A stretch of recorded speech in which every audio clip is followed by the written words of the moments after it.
Well, hello and welcome. I'm Cindy Daychek with Queen Bee Creations, and as you can tell, we're going to be working on this bench. Now, the cool thing about this beautiful bench is that it didn't start off life as a bench. It started off as a single headboard. So here's the story behind this. I thrifted the headboard and the footboard. And truth be told, I've thrifted a couple of them, so I have a couple more in the back. Started with this one, and I don't have good construction skills, but I happened to meet a lovely gentleman by the name of Larry, Grandpa Larry. He is called by all of the kids that he helps in the public schools with improving their reading, and he does wood slice craft projects for them. He is just the most delightful man. I met him in the thrift store line, and we struck up a friendship because, as you do, you're waiting in line. What are you going to do? You're going to talk to people, or at least I do. And he had asked me if I ever had, some woodworking projects or things like that, things that I needed to let him know, because he's retired and trying to fill in his days. And especially when school is out, he's projectless, I guess. So I lured him to my shop to show him, okay, this isn't like wood slice projects, but I got a big project. And again, freaked him out a little bit more because I said, I don't have a plan, like I don't have drawings. But look, let's just chat about it, and then you can go and build it how you want. So he got that glazed look in his eyes that my husband does when I ask him to do something and I don't draw pictures. But this is what he came up with. So this is the headboard. I have the footboard here, and what he did do was he staggered these ends. So he actually cut them off, added the finial back on. You can see that they're missing from here. He gave me the pieces back because I said, I'll do things with all the rest of this. No worries. So lovely that he is. I had given him this extra board, and you can see that he built it nice and square. It's unbelievably solid. And now we get the pleasure of painting. I'm so excited. This is so beautiful.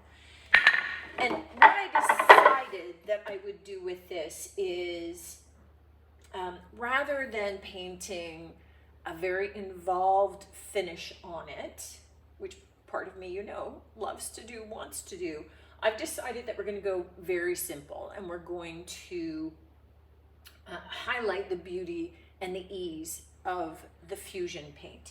The first thing that I need to do, though, is I do need to wood fill some areas. So you can see, well, maybe you can't see, but you can kind of see this slit here, which is where the sideboard for the bed would go, right? That metal piece to kind of latch it down in there so that you could prop up the actual mattress. So I'm going to fill those in. I have them on the fronts and I have them on the back, and need those to dry. Once they're dry, I'll sand them. And then, because this is really old wood and kind of mismatched, I'm actually going to prime this time. Fusion doesn't necessarily require you to prime, but it really depends upon what your surface is and how much color it has and whether you're going to get bleed through. I really don't know what color I'm going to paint this out of the fusion line. There's so many beautiful colors. But I'm just going to take that extra step because this is gorgeous, that I'm going to prime it. So I am just going to take my wood filler and my putty knife. Oh my gosh, this always dries out before I can ever use it. So I'm hoping that it is soft enough that I can smear it and make it work.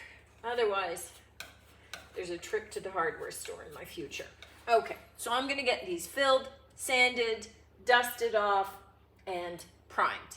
And then we'll come back and we'll talk a little bit about the color that I selected. I still have to sand this and I still have to prime it.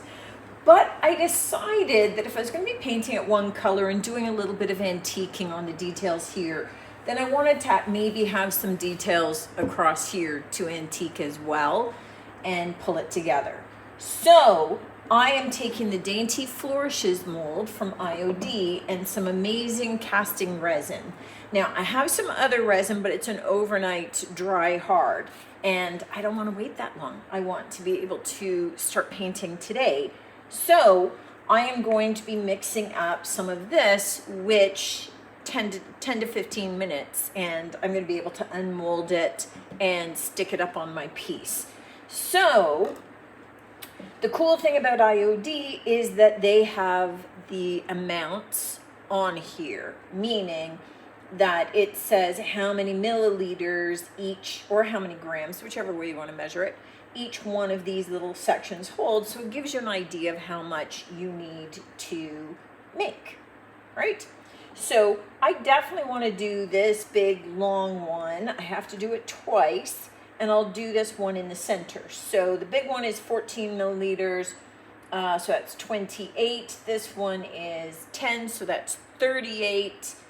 And I figure while I'm at it, I want to do another deer for Christmas, deer head, because there's only one on here. You know, it's slow going. I don't want to keep mixing, so I might as well mix enough to do him too.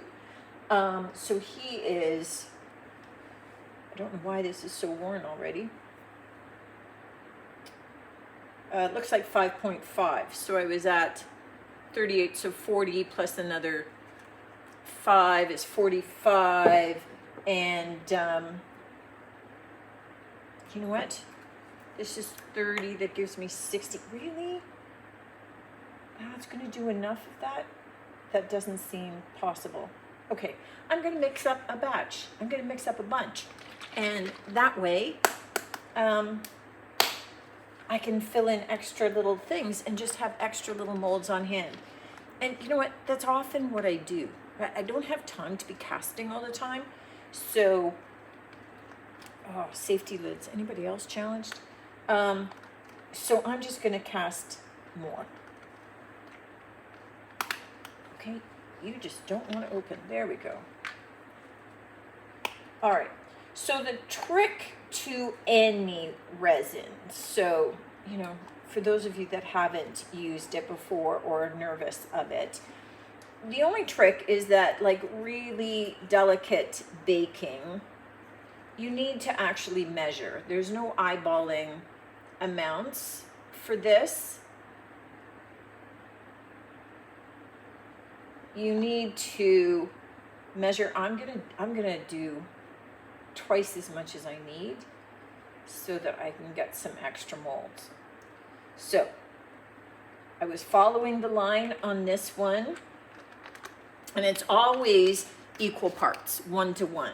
So you've got the two different elements. They're always 2-part, and you are always going to mix 1 to 1 ratio. I mean, check the label of your maker just in case, but I quite honestly have used a number of them, and I haven't ever found it to be anything other than 1 to 1.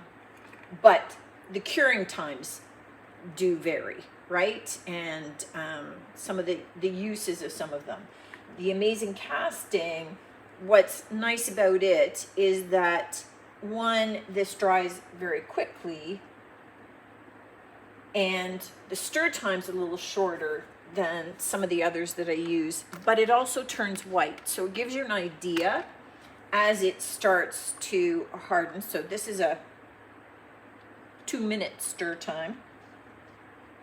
And you don't want to stir too vigorously. You don't want to add a lot of air bubbles into it. The air bubbles aren't going to matter for this, but when I do tiles and things, then it matters. This one is not translucent. As I said, this one's going to go white.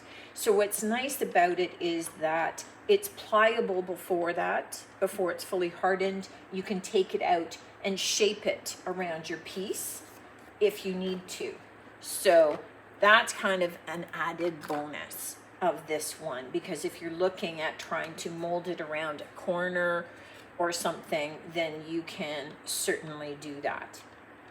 So I am just going to continue stirring. I'm going to pour it into my mold, and we'll come back when it's ready.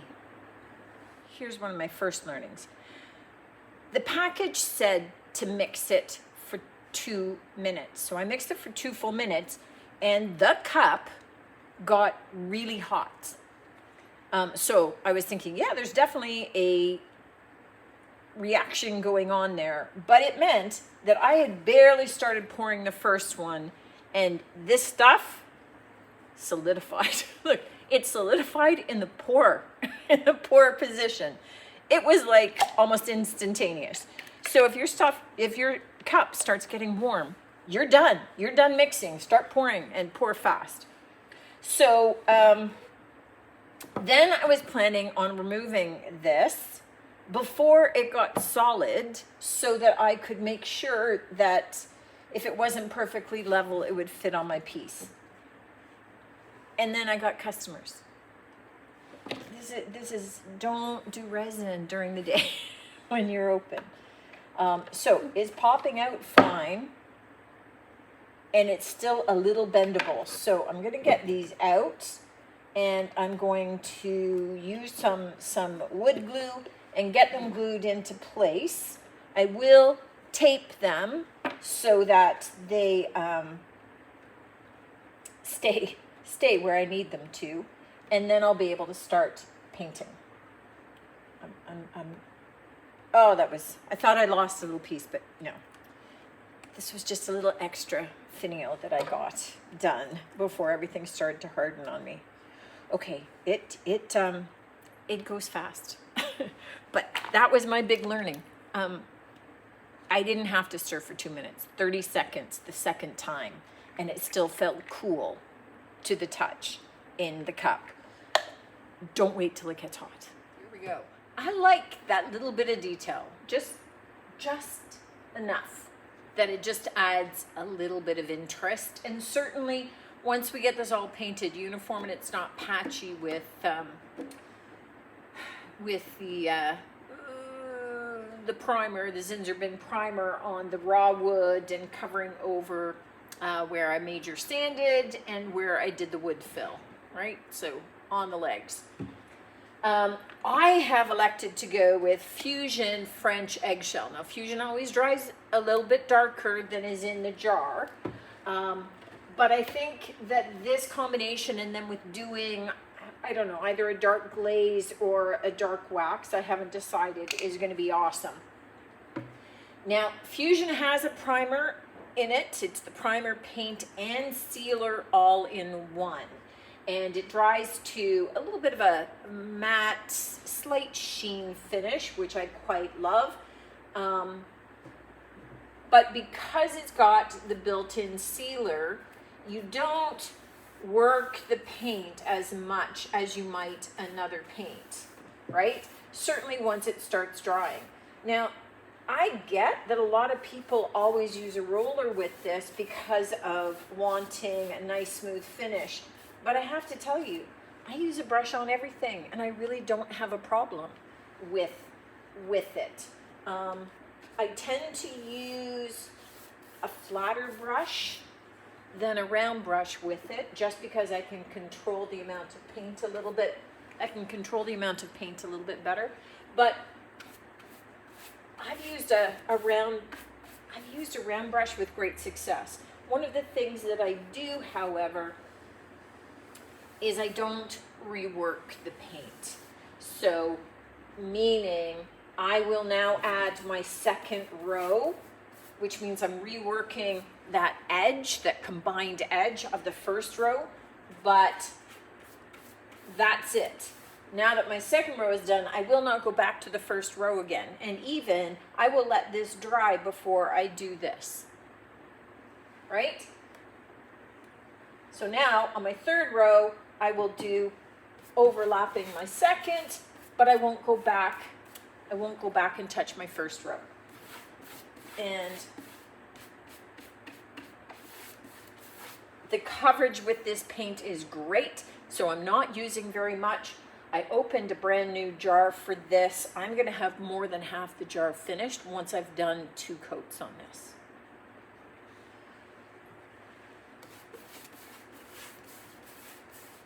This is day 2, and I'm moving on to my second coat. I could have done it on the same day, but I was done for the day. Very little paint on my brush ever. And we are just simply moving it right along as we did the first coat. And I don't have a problem with my brush getting a nice smooth finish with Fusion. I hear a lot of people saying you can't use a brush, you have to use a roller. And you know what? Just not true. We're just not overworking it, which is the same whether you're using a brush or a roller. So I'm moving on to my third row. Just a little bit of paint. It goes really far, guys. This has got our 2 coats on, and I actually put a third coat just on the seat for additional protection. Now, you could be done at this point. Fusion paint self-seals, you could be done. I, however, want to add a little bit of aging to it. So what I do have is some clear wax by DIY, and I'm just going to put this a little bit into the grooves. And then I'm taking dark wax. Dark wax is brown, not to be confused with the black wax, but this is what kind of ages pieces. And I have a clean rag to just kind of switch out the color a little bit. I still have clear on here. I'm just looking to kind of bring in a little bit of detail here and there, age it out a little bit so it just doesn't look so pristine. You can see a little bit of the color shift, right?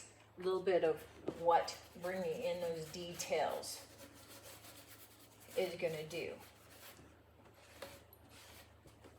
It's just going to kind of sit down in there.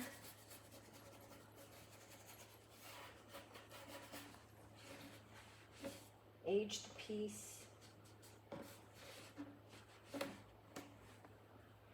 Just add a little bit more interest. For me, that little bit of dark wax makes all the difference. It just helps kind of age the piece a little bit. It highlighted some of the details, adds a little bit more interest. If you don't like dark wax, don't do it. But you can see how quickly this paints up using Fusion.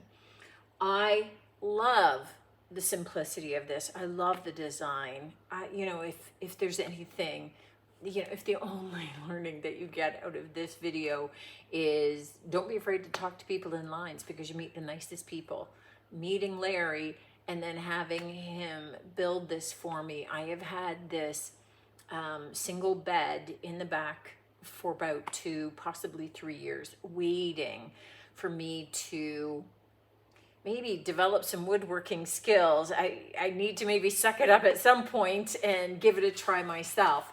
But I am so thrilled with how this turned out. Let me know what you guys think. Have you ever taken a bed and turned it into a bench? I got a couple more in the back that are a little bit more intricate, a little bit more involved, and I want to get them turned into benches too.